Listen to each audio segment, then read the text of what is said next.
உசிதமான வேலை இல்லை என்று மனம் சொல்லுது. ஆகவே நான் நீந்தி போக விரும்பல, இங்கே இருக்கிறதுக்கு இப்படியே இருப்போம்னு யோசிக்கிறேன். தண்ணி மட்டம் ஒரு 4-5 இஞ்சி குறைஞ்சிருக்கு, 5-6 இஞ்சி குறைஞ்சிருக்கிறது. ஆகவே நாளைக்கு பெரும்பாலும் தண்ணி குறையும் கொண்டு ஒரு எதிர்பார்ப்பு கொண்டு இருக்கிறது. குறைஞ்சால் இன்னொரு 2-3 நாள் நான் மறுபடியும் ஜாழ்ப்பாணத்துக்கு வருவேன். ஜாழ்ப்பாணத்தில் நம்ம ஓரளவு பாதுகாப்புன்னு சொல்லி கேள்விப்பட்டேன், தெரியல. எல்லாரும் பத்திரமா இருங்கோ.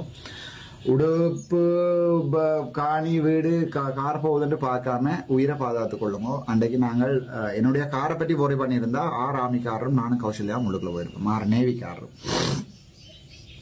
காணியை பற்றி என்னுடைய காரை பற்றி வச்சிருந்தா அதே நேரத்தில் கடைசியாக போட் எடுத்து வெளியே இந்த காருக்கு மேலால போட்டு தான் இழுத்துக்கொண்டு வந்தது. அப்படி கணக்கு கதைகள் இருக்கிறது. எல்லா கதைகளையும் மாறுதலாக சொல்லுகிறோம். நான் என்ன சாயல உயிரோட தான் இருக்கேன். நான் செத்துட்டேன்னு சொல்லி வீடியோக்கள் போட வேண்டாம். சரியான கவலையாக இருக்குது அந்த வீடியோக்களை பார்க்கல. டாக்டருக்கு என்ன நடந்தது, டாக்டருக்கு என்ன நடந்ததுன்னு சொல்லி போட்டு உழைச்சி கொண்டிருக்காங்க. நான் எனக்கு ஒன்று நடக்கிறேன். நான் பத்திரமா இருக்கிறேன். கணக்க இழப்புகள். ஆனால் இந்த இழப்புகள் எனக்கு புதுசு இல்லை. அது மாதிரி எங்களுடைய சமூகத்துக்கும் இது புதுசு இல்லை, எங்களுடைய இனத்துக்கும் இது புதுசு இல்லை. இந்த இழப்புகள் இருந்து வழியால் வர்றது எங்களுக்கு பெரிய கஷ்டம் இல்லை. ஆனால் மனசை திடமாக வச்சிருப்போம். யாரை எவரை இழந்தாலும் ஒரு குடி. நான் உங்களுக்கு கொண்டு சொல்றேன், ஒரு கிரிப் தண்ணி ஃபுல்லா அடிச்சு கொண்டு முழுக்க போயிட்டு ஒரு கிரிப் இந்த கிரிப் பிடிக்கிறேன். 2 நாள் வலிக்கு அப்படி தண்ணிக்குள்ள விழுந்து ஃபுல்லா இழுத்துட்டுது.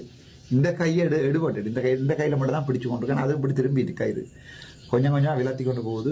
அந்த கடைசி கிரிப்பையும் விட்டுருந்தா இன்றைக்கு நீங்கள் காணாத பட்டியலில் சேர்த்திருப்பீங்க, அல்லது மல்வத்தொகையாவில் எடுத்திருப்பீங்க.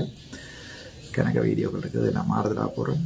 அது வரைக்கும் நன்றி, வணக்கம். டாக்டர் ராமநாதன். அனைவரும் 10